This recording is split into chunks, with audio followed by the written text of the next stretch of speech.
Moi, c'est Fantin. On vous a présenté l'intention dans l'épisode 1, et maintenant, on va vous décrire comment on a conçu ce projet. Et je peux vous dire que ça n'a pas été simple. Il faut savoir que le bâtiment le plus écologique, c'est celui qu'on ne construit pas. Alors pourquoi construire? Notre bâtiment actuel, il est en zone inondable. Et dans les 5 dernières années, il a été inondé 2 fois. Autrement dit, rénover à cet endroit et y construire de nouveaux bâtiments, c'était complètement impossible. Quand on est allé voir la DDT, elle nous a dit c'est très simple. Si vous voulez rénover, il faut tout raser, tout surélever, tout remettre à niveau pour aller au-delà des crues centenales qui deviennent de plus en plus courantes et reconstruire par-dessus. On savait que le Cradle to Cradle allait être notre approche de conception. Mais concrètement, on ne savait pas du tout comment avancer. Alors pour commencer, on est parti du besoin utilisateur. On a regardé ce qui marchait bien à Cravant, ce qui ne marchait pas, ce qui pouvait être dangereux. On a vu l'ancienneté du système d'aspiration, les fuites de la toiture un peu partout, le fait de n'avoir aucune lumière naturelle, le bruit étouffant, pas mal de postes de travail où on n'avait aucune vue sur l'extérieur.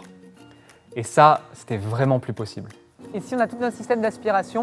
En fait, comme on peut le voir, c'est un système qui date d'il y a plusieurs dizaines d'années. Il y avait aussi une très grosse complexité, comme les bâtiments ont évolué les uns après les autres au fur et à mesure, notre flux global devient très compliqué.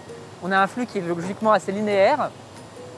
Et là, en l'occurrence, nos bâtiments font qu'on est obligé d'avoir de la matière qui arrive d'un côté, de la matière qui arrive de l'autre côté. Notre ancrage territorial et rural est si fort que c'était une évidence pour nous de trouver un terrain le plus proche possible. Et on a réussi à trouver grâce à la mairie de Saint-Brie. Nous avons eu l'opportunité de rencontrer Sébastien Becker et Alexis Nollet qui recherchaient une surface de 10 hectares pour construire un projet tout à fait innovant sur le territoire. Et donc nous avons proposé un accompagnement un petit peu différent. Nous avons sollicité très vite les services de la préfecture qui a su mettre les moyens de toutes les administrations compétentes. Et puis nous avons avancé avec bien sûr la communauté d'agglomération.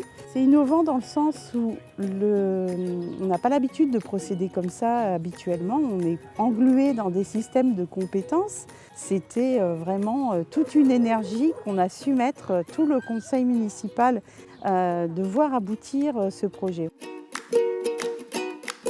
Ensuite, le challenge a été de trouver une bonne équipe de maîtrise d'œuvre. On a dégoté un cabinet d'architecte local, complété par un bureau d'études spécialisé dans les bâtiments industriels et un assistant à la maîtrise d'ouvrage pour le Cradle to Cradle. On a ensuite associé un psychologue du travail, un bureau d'études acoustiques, un contrôleur technique compétent. En tout, on a eu une sacrée équipe de conception et c'est vraiment grâce à toute l'énergie mise en amont que le projet a abouti. Et une fois que cette équipe était constituée, on a cherché à concrétiser ça le plus rapidement possible.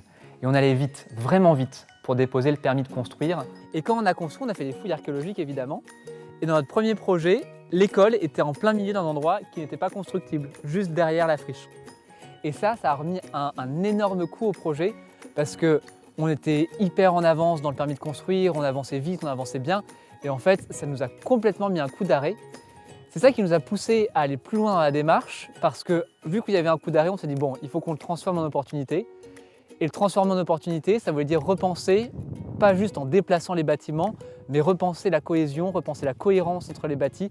Et toute la programmation a été refaite à partir de là. Comment on fait de cette grosse contrainte une opportunité pour transformer le projet et lui donner une autre dimension et une dimension, on va dire, d'exemplarité bien plus marquée. Direction la Hollande, visiter des bâtiments à la pointe de ce qui se faisait en termes de Cradle to Cradle, au parc 2020 et la Creative Valley. On s'est rendu compte alors qu'on pouvait pousser les curseurs bien plus loin en termes de sobriété, de qualité environnementale, aussi de coûts et de modèles économiques. Et là, on s'est dit qu'on avait raté des étapes et qu'on était allé beaucoup trop vite. Une fois qu'on est revenu de ce voyage, ça a remis complètement en cause en fait, tous les acquis qu'on avait et tout ce qu'on avait pu imaginer sur les bureaux de Saint-Brie. Et donc on a complètement revu le projet, ses bureaux, ses relations avec l'extérieur, ses relations avec l'atelier.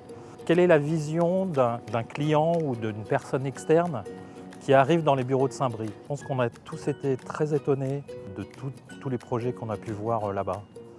et qui nous ont un petit peu ouvert l'esprit. Il y a une relation qui se lie avec maîtrise d'œuvre, maîtrise d'ouvrage qui est très très fine. C'est des rencontres quasi hebdomadaires et à la fois on évolue parallèlement sur la partie technique parce qu'on est sur un site aussi industriel donc il y a un process et c'est sans cesse venir incrémenter le projet au fur et à mesure. Et ça a été tout le long des études et même durant la phase chantier. Donc c'est vraiment un processus ouvert continuel. Vous l'avez compris, un projet de construction réussi passe d'abord par un travail poussé pour comprendre les besoins des utilisateurs, une montée en compétence de la maîtrise d'ouvrage pour pouvoir faire les bons choix, beaucoup d'inspiration pour ne pas réinventer l'eau tiède, une équipe de maîtrise d'œuvre motivée et sachante, et enfin, et j'appuierai là-dessus, beaucoup de temps pour trouver les bonnes solutions. Et ça, c'est ce qu'on verra dans l'épisode suivant.